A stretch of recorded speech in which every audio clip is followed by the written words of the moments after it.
जय हिंद दोस्तों। अगर आप लोग उत्तर प्रदेश के निवासी हैं और आप लोग उत्तर प्रदेश सड़क परिवहन विभाग में मतलब यूपीएसआरटीसी में एज अ परिचालक या फिर कंडक्टर के रूप में काम करना चाहते हैं तो उत्तर प्रदेश के कई डिपो हैं जिनके लिए वैकेंसी निकाली गई। इसलिए अगर आप लोग उत्तर प्रदेश के किसी भी ज़िले के निवासी हैं और आप लोग एज ए कंडक्टर के रूप में काम करना चाहते हैं तो आज का वीडियो आप लोगों के लिए है। ये वीडियो आप लोग पूरा देख लीजिए, आपको समझ में आ जाएगा कि इसमें कौन कौन एप्लीकेशन कर सकता है, चयन प्रक्रिया क्या रहेगी, आपके पास डॉक्यूमेंट्स कौन कौन से होने चाहिए, उसके बाद आप लोग इसको एप्लीकेशन कैसे कर सकते हैं। क्योंकि कोई वैकेंसी आती है तो आप लोगों को इन्फॉर्मेशन कई बार मिलती है और सही इन्फॉर्मेशन नहीं मिल पाती, जिसकी वजह से कहीं ना कहीं आप लोग कन्फ्यूज हो जाते हैं। ठीक है, इसलिए अगर आप लोग इस वीडियो को पूरा देखते हैं तो आपको सारे डाउट्स दूर हो जाएंगे और आप लोग बेफिक्र होकर इसमें एप्लीकेशन कर सकते हैं अगर एप्लीकेशन करना चाहते हैं तो।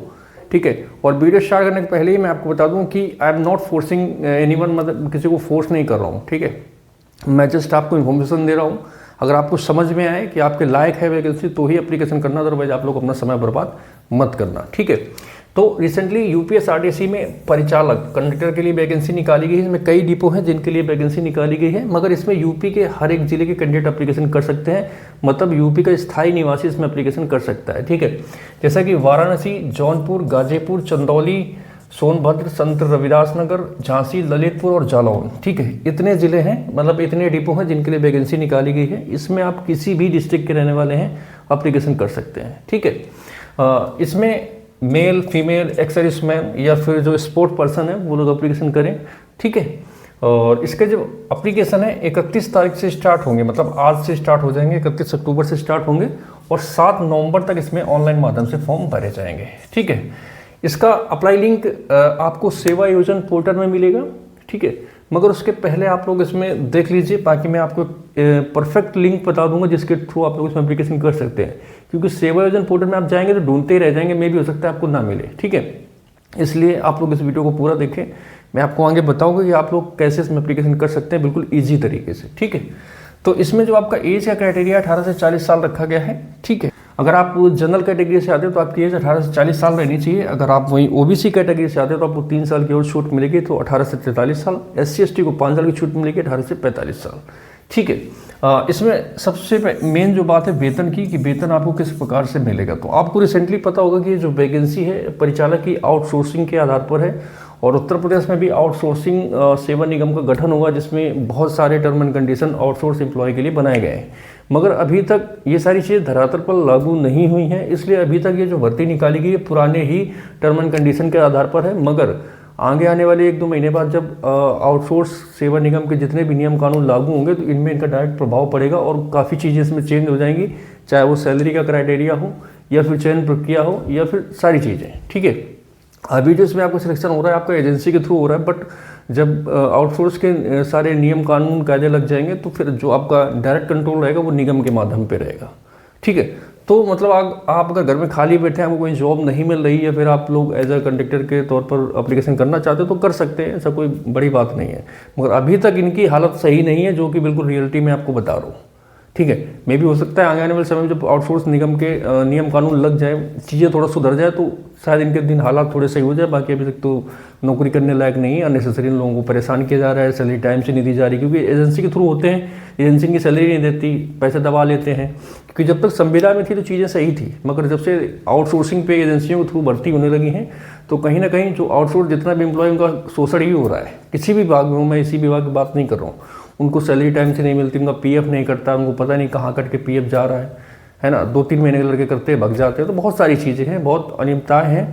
तो आशा करते हैं चीज़ें जल्द से जल्द लागू हों और जो आउटसोर्स कर्मी हैं इनका सीधा फ़ायदा मिले। ठीक है, तो हम लोग तो यही गवर्नमेंट से गुजारिश कर सकते हैं कि जल्द से जल्द ये जो आउटसोर्स निगम का गठन हुआ है इसके नियम कानून लागू हों और आउटसोर्स कर्मियों को इनका फ़ायदा डायरेक्ट मिले। ठीक है, वैसे हम लोग किसी भी आउटसोर्स भर्ती के पक्ष में नहीं हैं, इसके लिए तो गवर्नमेंट को सोचना चाहिए, क्योंकि इससे युवाओं का कहीं ना कहीं हनन हो ही रहा है। ठीक है, वेतन की अगर बात करें तो इसमें आपको किलोमीटर के हिसाब से सैलरी मिलती है, इसमें कोई फिक्स वेतन आपका नहीं होता है। इसमें आपको ₹1.75 पर किलोमीटर के हिसाब से इसमें सैलरी मिलती है। अगर आपने महीने में 22 ड्यूटी करी है और 5 किलोमीटर आपने बस चलाई तो आपको 3,000 रुपये अलग से एक्स्ट्रा प्रोत्साहन राशि मिलेगी। ठीक है, सपोज दैट आपने एक नॉर्मल जो बस होती है कम 7 से 8,000 किलोमीटर महीने में चल जाती है, तो आपने सपोज दैट 7,000 किलोमीटर आपने बस चलाई, गुणते 1.75। ठीक है, ये जितना आएगा प्लस इसमें आप 3,000 रुपये और कर लीजिएगा, ये आपकी सैलरी रहेगी। अगर आपने 10,000 चला ली तो गुणते 10 कर लीजिए, अगर 8,000 चला ली तो 8,000 कर लीजिए, 11,000 चला ली तो 11 कर लीजिए, जितनी आपकी बस चलेगी गुणते 1.75 और प्लस आपका 3,000 रुपये प्रोत्साहन राशि। ठीक है, इस प्रकार से आपकी सैलरी इसमें बैठेगी। इसमें आपको रात्रि विश्राम भी मिलता है। अगर एसीटी में आप रात्रि विश्राम करते हैं तो वहाँ पे 68 रुपये और बी श्रेणी में आपको 61 रुपये मिलता है। ठीक है, इसमें PF ESI मेडिकल सारी चीज़ें आपको मिलती हैं जो कि आपकी सैलरी से होती हैं। ठीक है, चयन प्रक्रिया की बात करें, इसमें आपका जो सिलेक्शन होता है आपकी मेरिट के आधार पर होता है। इसमें कोई लिखित परीक्षा वगैरह नहीं होती है, मगर जब आपकी मेरिट बनती है उसमें कई चीज़ों को ध्यान रखा जाता है, जैसे कि आपके नंबर कितने हैं, मतलब जो इसमें 12th लेवल पे वैकेंसी है तो 12th पे नंबर आपके कितने हैं, प्लस आपकी पारिवारिक स्थिति कैसी है और आप कौन सी कैटेगरी से आते हैं, बहुत सारी चीज़ें। इसके अलावा अगर आपके पास NCC, स्पोर्ट्स या फिर स्वतंत्रता सेनानी है बहुत हैं तो उनका भी अलग से आपको वेटेज इसमें अलग से मिलता है। ठीक है, योग्यता की बात करें, इसमें आपका 12th प्लस CCC होना मैंडेटरी है। जिनके पास CCC होगा वही एप्लीकेशन कर पाएंगे, केवल 12th पास कैंडिडेट्स में एप्लीकेशन नहीं कर सकते। ठीक है, इसके अलावा अगर आपके पास NCC है तो आपको इसमें छूट मिलेगी, आप स्पोर्ट पर्सन हैं तो आपको छूट मिलेगी, प्लस आप स्काउट गाइड से हैं तो आपको इसमें छूट मिलेगी, अगर आप स्वतंत्रता सेनानी फैमिली से हैं तो इसमें आपको छूट मिलेगी। ठीक है, दस्तावेज की बात करें तो इसमें आपके पास एजुकेशनल सर्टिफिकेट्स होने चाहिए, मतलब 10th 12th के। ठीक है, आधार कार्ड, पैन कार्ड, जाति प्रमाण पत्र, निवास प्रमाण पत्र और एनी अदर, मतलब जैसे NCC हो गया, कंप्यूटर का हो गया, स्पोर्ट हो गया, स्काउट गाइड हो गया, तो ये सारे डॉक्यूमेंट्स आप इसमें लगा सकते हैं जब आपको डॉक्यूमेंट वेरिफिकेशन के लिए बुलाया जाएगा। ठीक है, इन सभी डॉक्यूमेंट्स की आपको 2-2 कॉपी रखनी है, मतलब 2-2 सेट आपके पास होने चाहिए। जब आपको बुलाया जाएगा डॉक्यूमेंट वेरिफिकेशन के लिए तब वहाँ पे आपको इसमें देना है। अब आ जाती है एप्लीकेशन लिंक की कि आप इसमें अप्लाई कैसे करें, इसका एप्लीकेशन लिंक कहाँ पे मिलेगा। तो इसके लिए आप लोग इसका सेवा योजन पोर्टल पे पेज नंबर 14 खोलेंगे।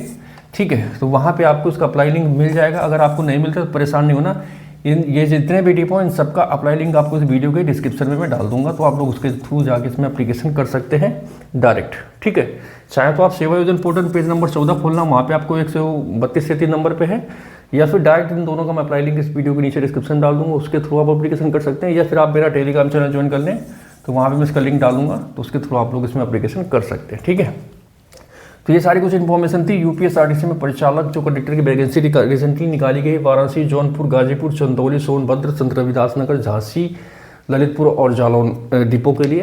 तो मैंने आपको बता दिया, अगर आप इनमें से किसी भी डिपो में एप्लीकेशन करना चाहते हैं या फिर एज ए कंडक्टर अपने जॉब स्टार्ट करना चाहते हैं तो इसमें एप्लीकेशन कर सकते हैं। वैकेंसी आउटसोर्स पे है, या कोई परमानेंट वैकेंसी नहीं है, थर्ड पार्टी जॉब है।